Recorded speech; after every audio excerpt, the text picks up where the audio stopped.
Gracias, Señor. Amén, Señor. Te adoramos, Dios mío, y te damos gracias, Señor. Gracias, Señor, Dios mío, por tu amor, Dios mío, sin condición, Señor, tu amor que nos buscas, Señor. Dios mío, ciertamente, Señor, tú has mostrado tu amor para el mundo, Señor, entregando tu vida en la cruz, Señor. Y como orábamos al principio, queremos, Señor, ser de los sabios, Señor, que aprovechan las oportunidades que tú nos das, Señor. Te pido, Señor, que en esta hora, Dios mío, tú puedas hablarnos a través de tu palabra, con tu Espíritu Santo, Señor. Que sea palabra que viene de ti, Señor, y no de hombres, Señor. En el nombre poderoso de Jesús, yo oro, Dios mío, en esta hora por cada uno de mis hermanos, Señor, que están conectados a través de Zoom, Dios mío. Oro por aquellos, Señor, que están viendo, Señor, a través de Facebook, Señor, y aquellos que lo verán, Dios mío, en el nombre poderoso de Jesús. Oro para que tu Espíritu Santo pueda hablar, Dios mío, a sus corazones, Señor. Que puedas bendecir sus hogares, Dios mío. Bendecir, Señor, sus vidas ahí donde estén, Señor. En el nombre poderoso de Jesús, Señor. Amén. Amén. Muy bien, pues muy buenos días nuevamente para todos aquellos que se han conectado un poquito más tarde. Eh, Vamos a dar comienzo al mensaje y bueno, nuevamente saludar a todos aquellos pues que nos ven de diferentes lugares, diferentes países, ciudades, ok. Gracias por sus comentarios, sus inquietudes también que a veces están escribiendo ahí. Los que siguen la lectura diaria, los devocionales diarios que estamos poniendo en Instagram, en Facebook, en WhatsApp también, en los estados de WhatsApp. Aquellos que se están conectando a los conversatorios bíblicos. Hemos puesto una publicación recientemente y quisiéramos que ustedes puedan pues poner sus respuestas también, ¿no? Los conversatorios bíblicos que hacemos los viernes están enfocados en este tiempo en una dirección, en algo que creemos que Dios ha puesto en nuestro corazón, que tienen que ver con la religiosidad. Este viernes hablamos de la religiosidad o de la hipocresía, ¿no? Más concreto de la hipocresía, de cómo Jesús habló en contra de esto. Y vamos a seguir tocando varios temas que quizás puedan ser temas pues un poco controversiales, pero que no dejan de ser importantes y necesarios para este tiempo. Así que les animo a que ustedes también puedan poner sus sugerencias y puedan dar sus respuestas en redes sociales, porque también queremos interactuar con ustedes y queremos que ustedes formen parte, ¿no? de lo que Dios está queriendo hacer. Por eso nos llamamos comunidad Bethesda, ¿verdad? Porque la idea es que somos una comunidad, aunque distantes en el espacio, pero unidos en el espíritu y en un mismo sentir, ¿vale? Entonces les animo a que por favor participen de estas actividades, reuniones, que interactúen también. Amén. Así que vamos a ir a la palabra de Dios en esta mañana y quisiera que busquen, aquellos que tienen su Biblia en casa, en Juan capítulo 6. Juan capítulo 6. Saludos a Isaías de Luxemburgo. Saludos, que Dios te bendiga, Isaías. Gracias por estar ahí. Vamos a Juan capítulo 6. Ahí mi esposa me va avisando de las personas que van interactuando. Así que gracias a todos aquellos que están conectados por formar parte. Juan capítulo 6, ¿ok? El tema de hoy pues tiene que ver con por qué estamos buscando o por qué estamos siguiendo a Jesús. Y Juan, el capítulo 6 de Juan, vamos a ponernos un poco en el contexto, y es que Juan capítulo 6 comienza relatando el milagro de la multiplicación de panes y peces, la alimentación de 5.000 personas. Y vamos a ir leyendo versículos, no vamos a leer todo el capítulo 6, pero vamos a ir leyendo versículos primero para ponernos un poquito en contexto, ¿ok? Y quisiera que leyésemos versículos 1 y 2, por ejemplo, de Juan capítulo 6, donde dice: después de esto, Jesús fue al otro lado del mar de Galilea, el de Tiberias, y le seguía gran multitud porque veían las señales que hacían los enfermos. ¿Ok? Había una gran multitud siguiendo a Jesús, y nos aclara aquí que era porque ellos veían los milagros, las señales que Jesús hacía en los enfermos. Ahí relata, ¿no?, pues todo el milagro de la multiplicación de los alimentos, ¿no?, donde todos son saciados. Pero en el versículo 14 dice, Juan capítulo 6, versículo 14 y 15, aquellos hombres entonces, viendo la señal que Jesús había hecho, dijeron, la señal a la que se refieren era la multiplicación de los panes y los peces. Viendo la señal que Jesús había hecho, dijeron, este verdaderamente es el profeta que había de venir al mundo. Esto es lo que dijo la multitud. Pero entendiendo Jesús que iban a venir para apoderarse de él y hacerle rey, volvió a retirarse al monte él solo.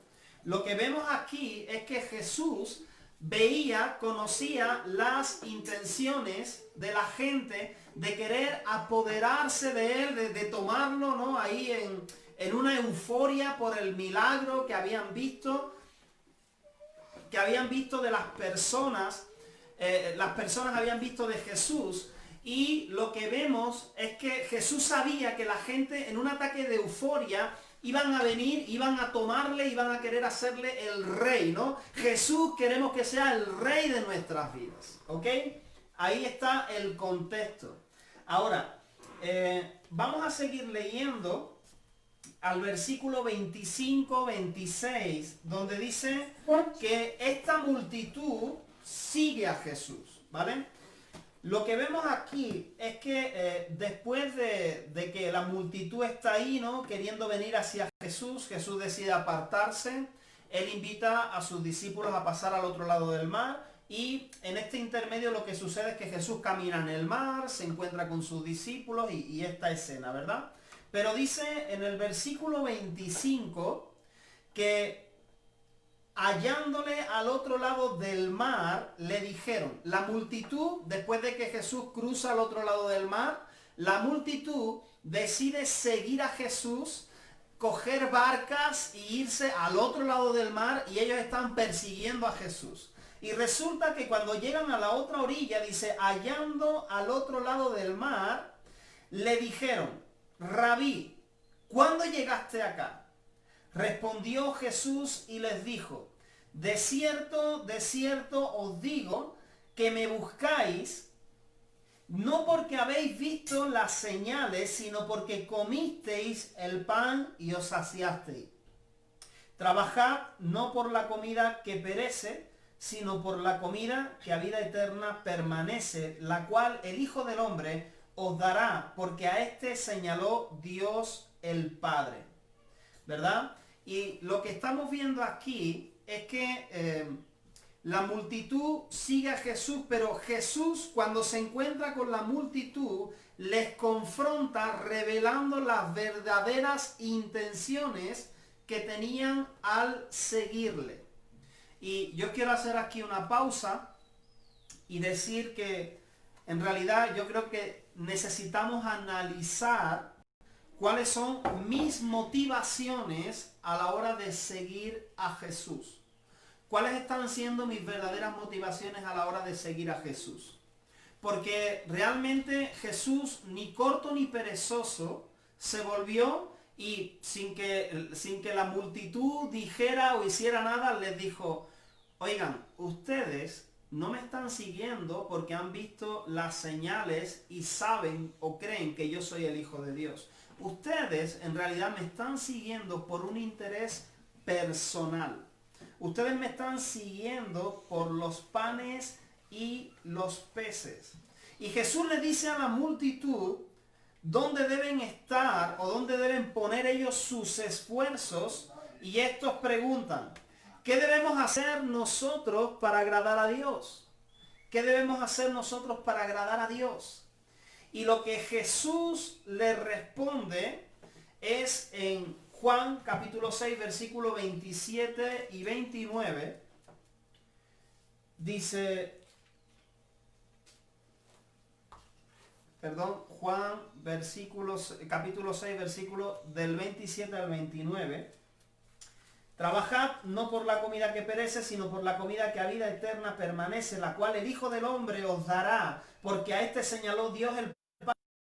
Le dijeron, ¿qué debemos hacer para poner en práctica las obras de Dios? Respondió Jesús y les dijo, esta es la obra de Dios, que creáis en el que Él ha enviado. Y lo que vemos aquí claramente es que la multitud estaba preguntando, bueno, ¿qué tenemos que hacer nosotros para poder agradar a Dios?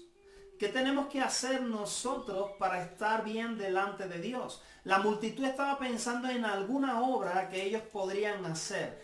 Ellos estaban enfocados en el hacer, pero en realidad Jesús les está enfocando en algo muy diferente. Jesús les está enfocando en creer. Miren, no se trata de hacer, sino se trata de creer que yo soy aquel que Dios ha enviado. Y está estableciendo un orden Jesús, porque evidentemente dice que la fe sin obras es muerta, es como una fe que no tiene sentido. Pero lo principal es poder poner nuestra confianza en Jesús, poder creer en quién es Él realmente. Y eso es lo que Jesús está de alguna manera recriminando a esta multitud. ¿Y por qué les está hablando de creer en Él? Creer en el que Dios ha enviado. Pues en los versículos 30 al 33 vamos a ver algo que quizá nos puede sorprender, pero que quizá también nos podemos identificar. Versículo 30 en adelante dice, le dijeron entonces, Jesús les está hablando, ustedes tienen que creer en mí, tienen que confiar en mí, pero resulta que la multitud lo que dice es, ¿qué señal pues haces tú para que veamos y te creamos? ¿Qué obra haces? Nuestros padres comieron el maná en el desierto, como está escrito, pan del cielo les dio a comer. Jesús les dijo, de cierto os digo, no os dio Moisés el pan del cielo, mas mi Padre os da el verdadero pan del cielo. Porque el pan de Dios es aquel que descendió del cielo y da vida al mundo. Esta multitud de supuestos seguidores de Jesús, ellos comparan a Jesús con Moisés, queriendo minimizar el milagro que Jesús había hecho el día anterior. La multitud en realidad está dudando de quién es Jesús. Por eso Jesús le dice, esta es la obra que el Padre quiere que ustedes hagan, que crean en mí. La multitud dudaba de quién era Jesús. Como hemos dicho, ellos compararon el milagro que Moisés, supuestamente ellos atribuían el milagro del maná del cielo, se lo atribuían a Moisés en el desierto. Ellos dijeron, bueno, ¿y tú qué señalases? Porque Moisés les dio a comer a nuestros padres, a nuestros antepasados. Él les dio a comer pan del cielo. Él les dio a comer un pan que venía del cielo, que no era un pan terrenal, y además no se lo dio un solo día, se lo dio por 40 años. Eso es lo que intentaban transmitir esta multitud al decirle a Jesús, bueno, ¿y tú qué señalases? Y bueno, Jesús, tú has multiplicado el pan, pero bueno, lo has hecho una vez y lo has hecho en un día solamente, ¿verdad? Ellos estaban poniendo esta comparación. Y resulta que me pone a pensar esto, ¿no? Porque, o sea, ¿qué pasó? El día anterior, esta gente estaban diciendo, Jesús, queremos que seas nuestro rey. Jesús, ¿no? Jesús mismo dice, hemos leído en los versículos anteriores, que esta gente estaba en su mente pensando tomar a Jesús, venir eufóricamente y tomar a Jesús y levantarlo como su rey.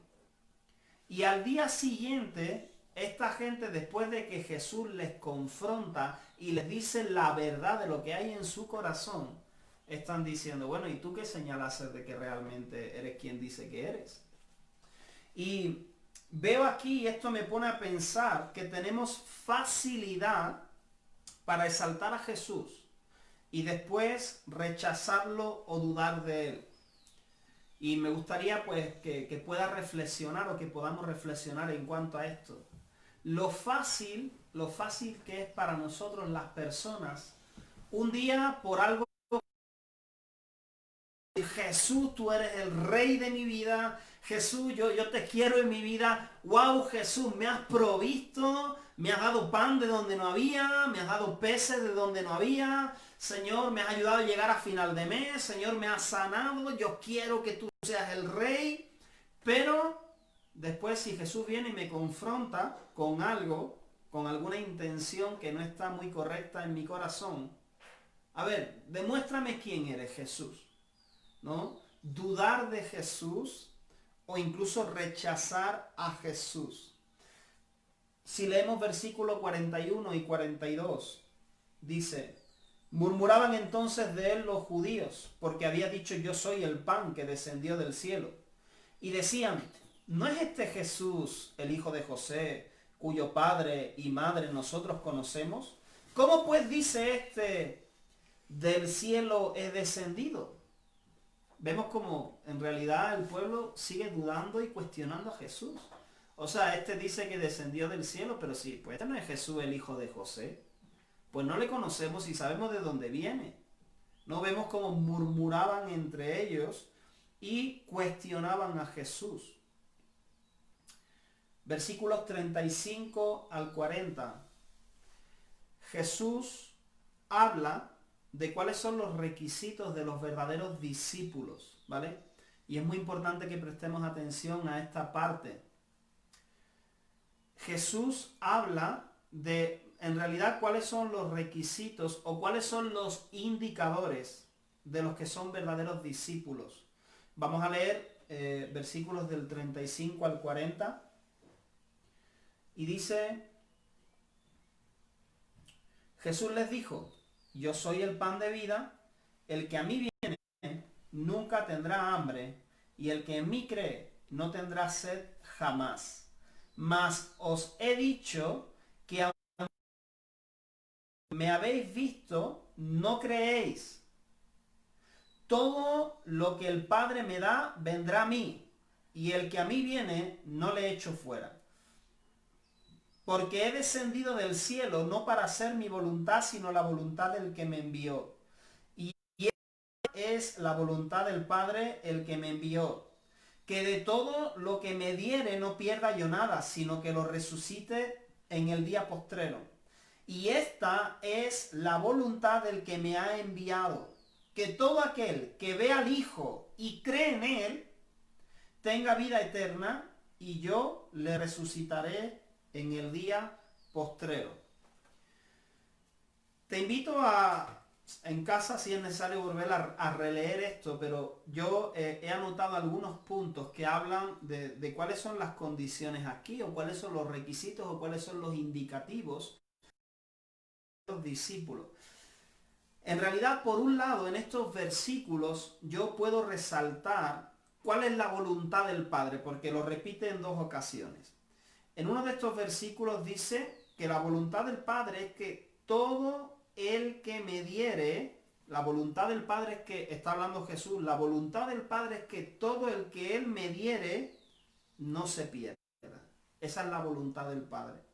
También en otro versículo de los que hemos leído dice, todo el que ve a Jesús y cree en Él, que tenga vida eterna. Esta es la voluntad del Padre. Que todo el que ve a Jesús, ahí pudiéramos decir, bueno, nosotros quizá no vamos a ver físicamente a Jesús. Estos que estaban, esta multitud sí estaban viendo físicamente a Jesús, pero yo creo que tiene que ver con haberse encontrado con Jesús, haber tenido un encuentro con Jesús. Todo el que ve, la voluntad del Padre es que todo el que ve a Jesús y cree en Él, ¿vale?, tenga vida eterna. ¿Cuál es la actitud de Jesús con respecto a la voluntad del Padre? En el versículo 37 hemos leído, todo el que el Padre me da vendrá a mí, y al que a mí viene no lo echo fuera. Es decir, todo el que viene a Jesús impulsado por el Padre, Jesús no lo va a rechazar, no lo va a echar fuera. Pero vemos en estos versículos un problema. Y es que en el versículo 36 Jesús está diciendo, Mas os he dicho que aunque me habéis visto, no creéis. Aunque me habéis visto, no creéis. Habíamos dicho que la voluntad del Padre es que todo el que ve a Jesús y cree en Él, tenga vida eterna. Pero lo que estamos viendo es que aquí hay un problema en estos seguidores, supuestamente seguidores, o al menos en una gran parte, que aunque han visto a Jesús, han visto los milagros de Jesús, lo han visto en acción, ellos no están creyendo en quién es Jesús realmente. Y aquí quiero hacer un paréntesis, porque de pronto hay como dos opiniones, ¿no? Yo no sé, usted que está viendo a través de las redes sociales, y con esto no quiero ponerme en contra de nadie ni causar controversia, pero yo creo que hay dos opiniones, ¿verdad? En cuanto al tema de, bueno, a ver, ¿es Dios el que nos predestina para que seamos salvos? ¿O es simplemente el libre albedrío de la persona que en cualquier momento decide creer o no creer?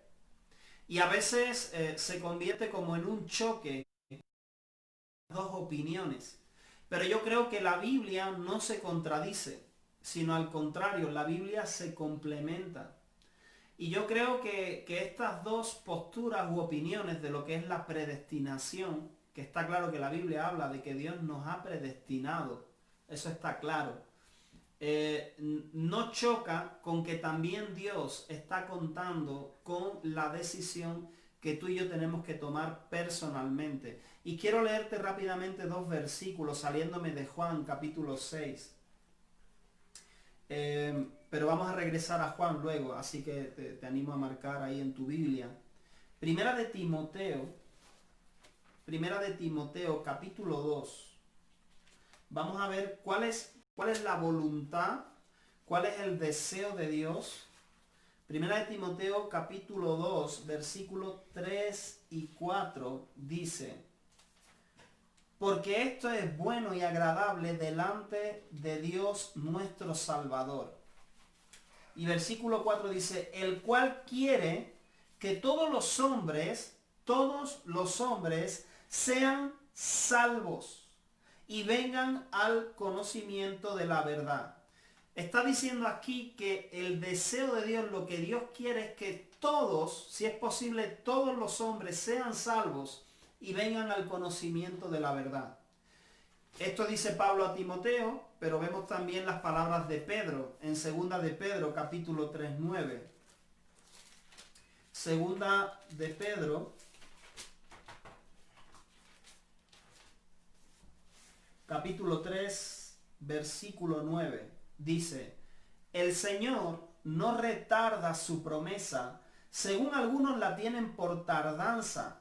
Y está hablando de la segunda venida de Cristo. Mira, no es que Jesús se tarda, no es que el Señor se tarda. Algunos dicen que ya se está tardando mucho, que quizá no ha de venir, ¿no? Es lo que opinan algunos. Dice, no es que Él se está tardando, sino que es paciente para con nosotros. O sea, Jesús no se está tardando en venir, sino que Él es paciente porque hay otra intención que Él tiene. Dice, no queriendo que ninguno perezca, sino que todos procedan al arrepentimiento. Y aquí nos revela nuevamente el corazón de Dios. Mira, Dios en realidad desea que ninguno se pierda.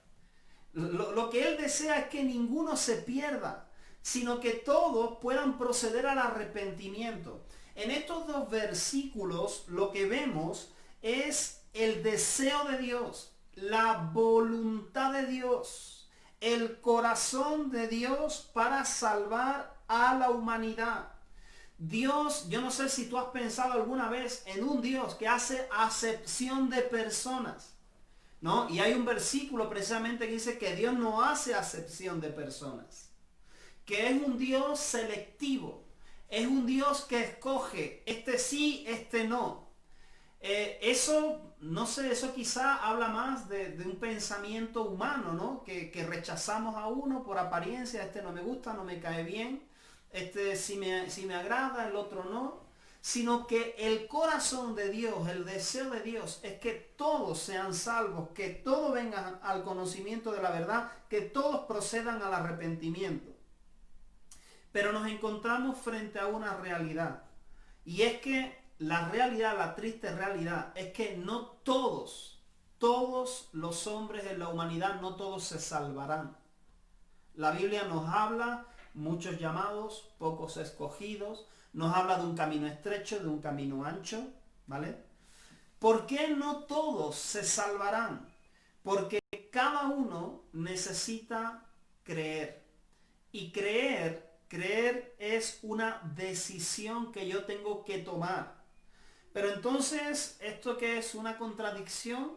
¿De qué se trata aquí? Mira, yo veo en estas dos partes de lo que la palabra de Dios nos enseña, yo veo la soberanía de Dios.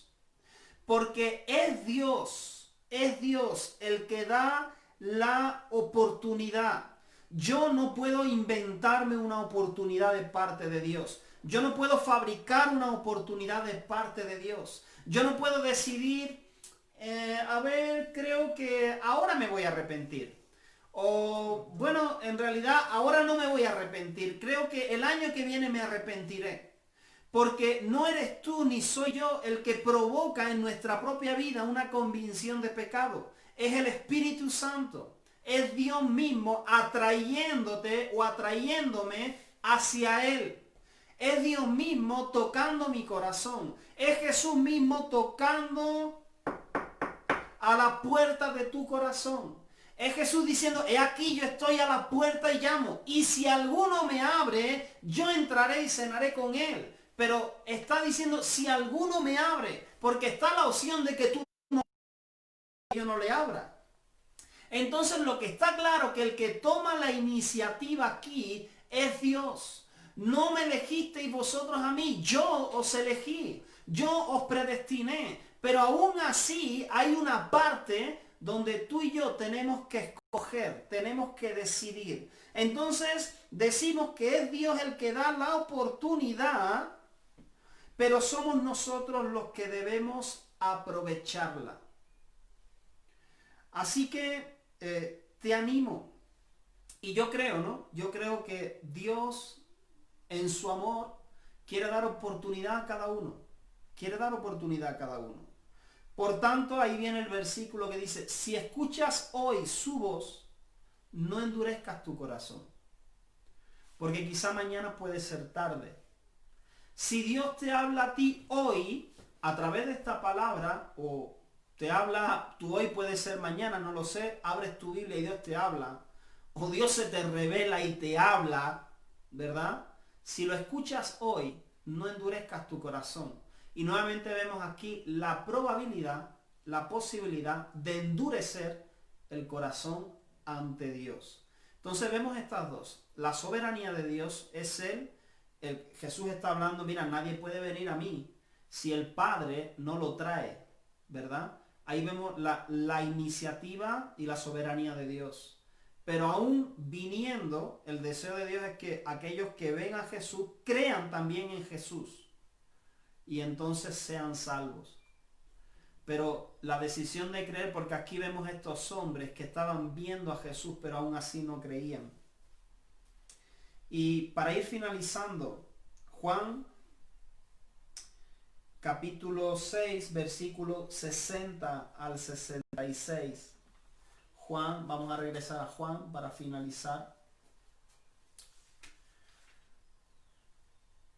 Luego, si sigues leyendo, puedes seguir leyendo en casa, ¿verdad? Desde el versículo 41 en adelante. Nosotros vamos a saltar al 60, pero lo que Jesús está diciendo en estos versículos intermedios, las palabras claves son estas. Bueno, si ustedes no comen mi carne y no beben mi sangre, ustedes no pueden tener vida, no pueden ser mis discípulos y no pueden ser salvos. Ustedes necesitan comer mi carne y beber mi sangre. Son las palabras que Jesús habla a esta multitud.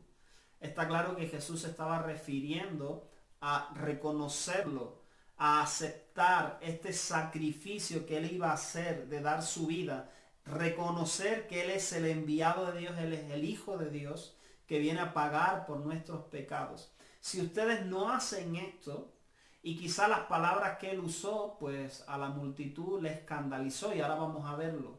Pero estas son las palabras que Él habló. Y entonces en el versículo 60 dice, al oírlas de sus discípulos, ojo, muchos de sus discípulos, de sus seguidores, muchos quizá de esta multitud, muchos que venían siguiéndole desde hacía días o meses, resulta que dijeron, dura es esta palabra, ¿quién la puede oír? Dura es esta palabra, ¿quién la puede oír? Y sabiendo Jesús, versículo 61, en sí mismo, que sus discípulos murmuraban de esto, les dijo, esto os... Pues que si viereis al Hijo del Hombre subir a donde estaba primero. Es decir, si ustedes se ofenden con esto y ustedes no creen, yo creo que ni aunque ustedes me vieran subir al cielo, tampoco creerían. El Espíritu es el que da vida, la carne para nada aprovecha. Las palabras que yo les he hablado son espíritu y son vida, pero hay algunos de vosotros que no creen. Jesús les está diciendo claramente, mira, aquí lo que pasa es que hay algunos de ustedes que no creen. Porque Jesús sabía desde el principio, Jesús omnisciente, que todo lo sabe, sabía desde el principio quiénes eran los que no creían y quién le había de entregar. Y dijo, por eso, ahora conecta con lo que leímos al principio, por eso os he dicho que ninguno puede venir a mí si no le fuere dado del Padre. Jesús está conectando con lo que había dicho anteriormente. Yo ya sabía que hay algunos entre ustedes que no creen, que no están creyendo, que me están siguiendo con otras motivaciones. Y por eso les dije que ninguno puede venir a mí si el Padre no le trae. Quizá ustedes son una multitud que me está siguiendo y no tienen las motivaciones correctas. Y quizá este no es el momento en el que sus corazones están dispuestos. Más o menos esto quería decir Jesús. Versículo 66 dice, desde entonces, la conclusión de esto, es que desde entonces muchos de sus discípulos volvieron atrás. Y nota esto, no está diciendo muchos de la multitud, del montón, muchos que por casualidad estaban ahí, no, muchos de sus discípulos, de sus seguidores, de los que habían pensado en seguir a Jesús. Dice que desde entonces muchos de ellos volvieron atrás y ya no andaban con él, ya no andaban con él. Y vemos aquí que la palabra que usan estos seguidores, no estos discípulos, dura es esta palabra. Jesús incluso pregunta aún a sus 12 apóstoles, ¿ustedes también se quieren ir? O sea, ¿a ustedes también les parece duras las palabras que estoy usando? Y yo creo que a través de esto Dios está llamando nuestra atención. A mí Dios me llamaba la atención cuando leía este texto durante esta semana. Porque Jesús usa palabras duras que revelaron la verdad de los seguidores, de lo que había en el corazón de sus seguidores. Algunos no habían sido atraídos por Dios. Algunos simplemente habían sido atraídos por sus intereses personales. Y Jesús usa esta palabra o estas palabras duras como un filtro para poder separar los que son de los que no son. Y me llama la atención porque estas palabras habló a todos los que le seguían. Habló a sus apóstoles y habló al resto de discípulos también. Y resulta que la mayoría dejó de seguirle. Y lo que me hablaba es que seguramente Jesús va a hablarnos palabras duras o va a permitir circunstancias duras en nuestra vida para probar realmente qué es lo que hay en nuestro corazón, aunque Él lo sabe de antemano, qué es lo que hay en nuestro corazón. En medio de la multitud de seguidores, yo te invito, y con esta reflexión quiero dejarte, y me quiero quedar yo también. en medio de esta multitud de seguidores, quizá hay una multitud de seguidores, que Dios bendiga, Pastor Boris, en medio de esta multitud de seguidores que siguen a Jesús, pues día a día, que lo hacen ahora a través de redes sociales. Yo quiero preguntarme y quiero preguntarte, ¿en qué bando estás en medio de esta multitud de seguidores? Si te llamas seguidor de Cristo, si te llamas cristiano, creyente, ¿estás en el bando de aquellos que ante circunstancias duras abandonarás al Señor?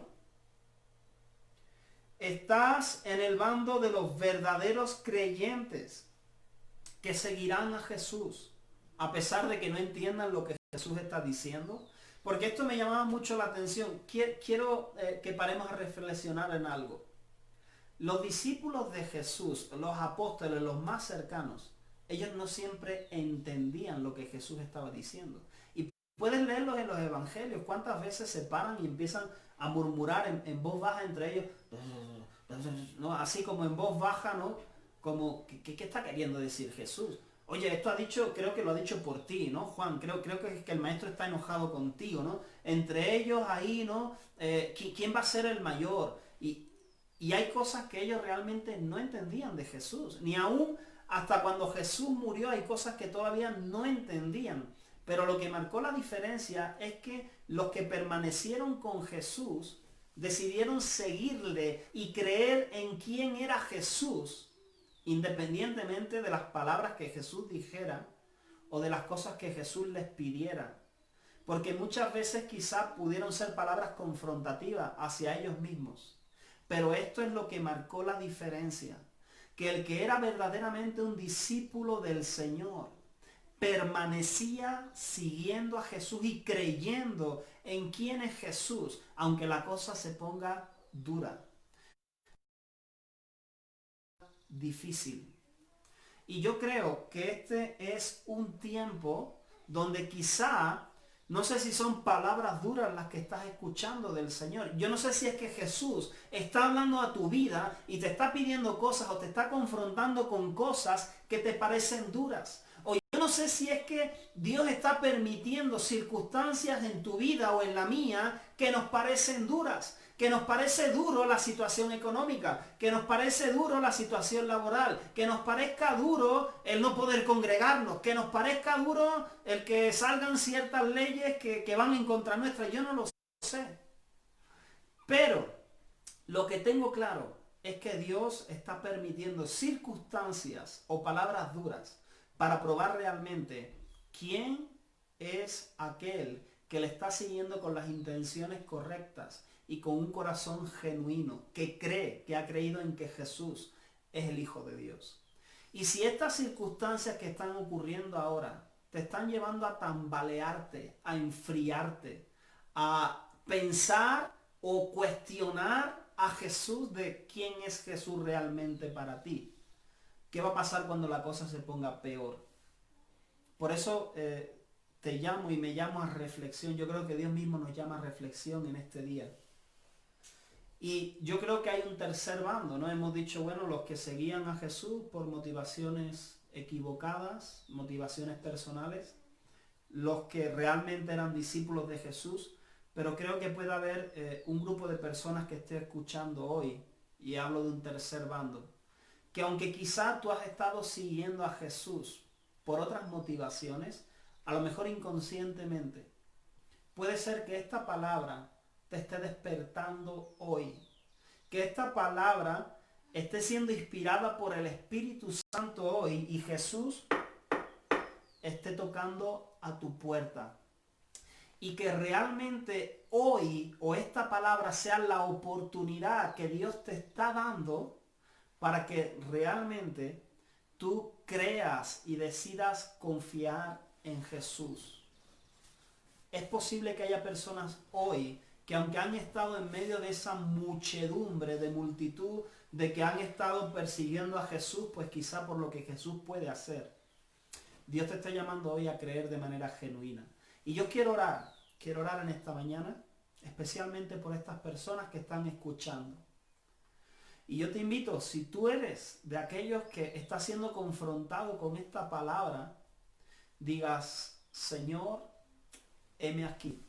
Señor, yo te abro mi corazón. Señor, yo creo que tú eres el Hijo de Dios. Yo creo que tú eres mi Señor y mi Salvador. Te recibo en mi corazón como mi Señor y mi Salvador. Señor, decido aferrarme a ti aunque no entienda. Decido aferrarme a ti y creer en ti, no dudar de ti aunque la cosa se ponga difícil. Señor, confío en tu bondad y confío, Señor, en que tú cuidas, Señor.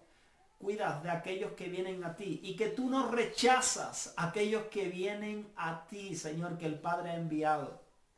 Padre, en el nombre de Jesús, en esta hora oro, Señor, por estas personas que están escuchando.